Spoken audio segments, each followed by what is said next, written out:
Mais laissez-moi commencer par une remarque générale. La remarque générale, pour situer un petit peu le PPP et autres rôles du secteur privé, la question pour moi c'est quelle est exactement la politique économique du pays et comment le pays définit le rôle du secteur public ou de l'État en tant qu'institution, je dirais, de régulation et le rôle du secteur privé. Et ce n'est pas toujours clair, ce n'est absolument pas clair, ni, je dirais, au niveau du gouvernement, je ne parle pas du gouvernement actuel, mais des gouvernements qui étaient là depuis un certain nombre d'années, et pas uniquement des 3 dernières années, et le rôle, évidemment, du secteur public en tant que, je dirais, animateur et en tant que régulateur, formulateur de stratégies et de politiques pour du développement économique. Et est-ce que le secteur privé a un rôle, et en particulier le PPP? Je voudrais tout simplement donner 2 petits exemples et je vous laisse conclure s'il faut effectivement faire appel au secteur privé et dans quelle mesure et à quel niveau. Si aujourd'hui on considère la question qui me paraît extrêmement importante, c'est la question de l'emploi en Tunisie, où chaque année on a 80 000 emplois, ou 70, on peut dire entre 70 et 80 000 emplois, demande d'emplois supplémentaires. Ici, on considère les 650 000 qui sont au jour d'aujourd'hui demandeurs d'emploi, malheureusement c'est des chômeurs. Ici, on considère, avec la meilleure des hypothèses, qu'on va résorber les 650 000 sur 10 ans, ça veut dire qu'il faut créer 65 000 emplois supplémentaires. Si vous ajoutez les 80 000 ou même 70 000 sur les 65 000, vous avez 135 000 emplois à créer. Le secteur public est déjà plus que saturé, et admettant qu'on va faire un effort extraordinaire avec les renouvellements et autres, et vous pouvez absorber 20 000 au maximum. Ça veut dire qu'on aura besoin de créer 115 000 emplois par an, et ayant mis de côté le secteur public, je vous pose la question, où et qui va créer les 115 000 emplois supplémentaires si ce n'est pas le secteur privé? Donc, ce n'est plus, je dirais, un choix d'ordre idéologique, ça ne devrait plus se débattre, on devrait dire que devons-nous faire pour encourager et promouvoir l'effort et l'investissement du secteur privé pour créer de l'emploi pour nos jeunes, pour nos diplômés et pour ceux qui malheureusement sont encore au chômage. Je donne un autre exemple pour vous peut-être confirmer un petit peu, parce qu'on peut se poser d'autres questions sur le rôle du secteur privé. Si vous prenez cette problématique de l'emploi et uniquement de l'emploi, pour créer les 115 000 emplois supplémentaires dans le secteur privé, toute l'économie doit évoluer, doit croître entre, à mon avis, 7 et 9% par an pendant au moins une quinzaine d'années. Chose que nous n'avons jamais faite depuis l'histoire du pays, même quand on était dans la période la plus stable et où l'investissement privé a atteint ses maximums, y compris les IDE, on les appelle les IDE, donc les investissements étrangers. Ça veut dire quoi? Ça veut dire qu'il va falloir, étant donné notre marché qui est très petit, 11 millions, ça veut dire qu'il faut absolument qu'on accroît nos exportations. Et on les accroît pratiquement, j'ai calculé avec un coefficient de corrélation entre la croissance et entre les exportations, il faut pratiquement les tripler. Qui va exporter à pratiquement une croissance de l'ordre de 15 à 20% par an? Avez-vous vu un État, un secteur public qui exporte quoi que ce soit dans le monde entier? C'est encore le secteur privé qui doit faire l'effort d'exporter et de trouver des marchés. Donc ce n'est pas une position idéologique de dire qu'il faut encourager et promouvoir le secteur privé, c'est une nécessité économique.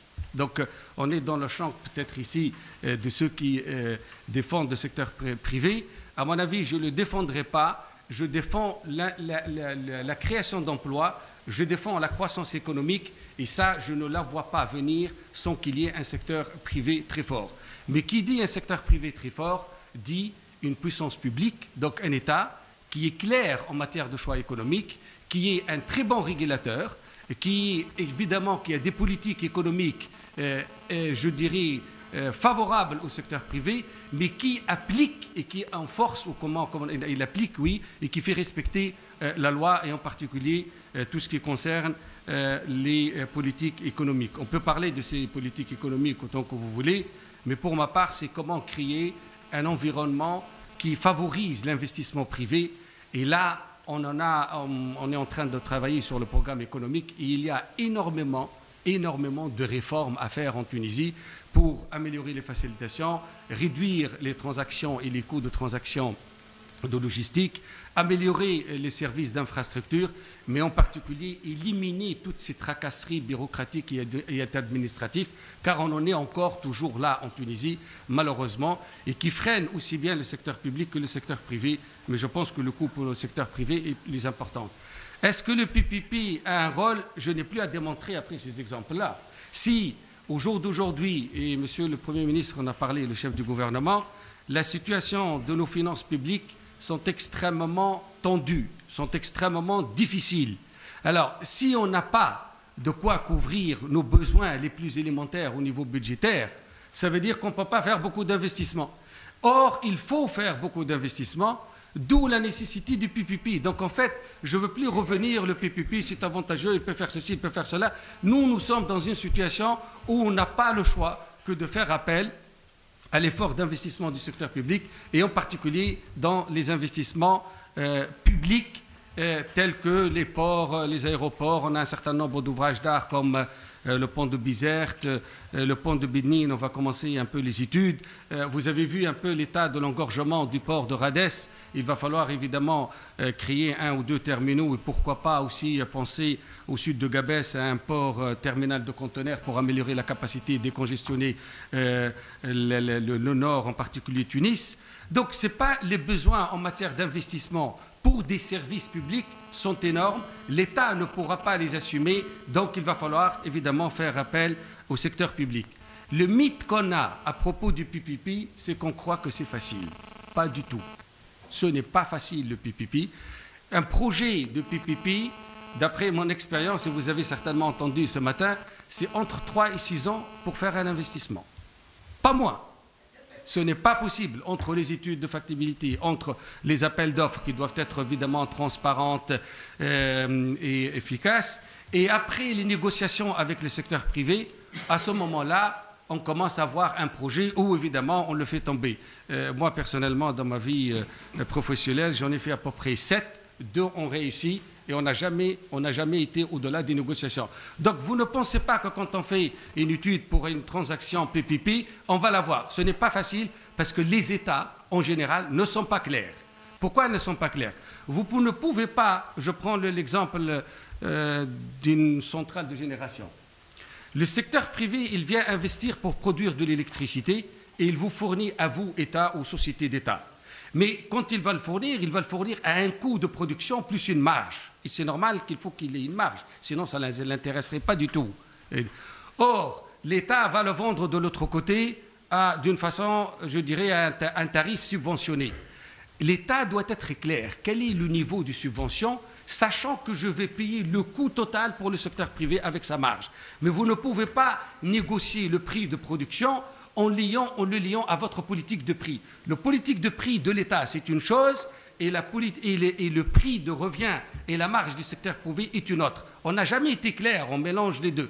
Si vous voulez faire un ouvrage d'art, par exemple le pont de Bizerte, et si le pont de Bizerte, vous voulez le faire à 100% par le secteur privé, et vous dites que le secteur privé doit évidemment retrouver son coût plus une marge, peut-être que la traversée de Bizerte va coûter 6 ou 7 dinars par traversée. Est-ce que c'est possible pour l'économie tunisienne et surtout pour les citoyens tunisiens? Probablement que c'est trop cher. D'où, avant même d'y penser, il faut que l'État ait une idée claire et une position claire. Je vais probablement accepter de subventionner la traversée. Le secteur privé ne doit pas demander aux citoyens plus que, par exemple, 1 dinar, et moi je vais fournir 4 dinars de subvention. Mais il faut être clair dès le début. Or, malheureusement, on n'est jamais clair, et c'est ça ce qui retarde énormément les opérations de transaction. Donc, je pourrais peut-être me limiter là, mais on pourra, au cours du débat, soulever un certain nombre de problèmes du PVP, mais je relierai ça à la situation réelle économique de la Tunisie aujourd'hui.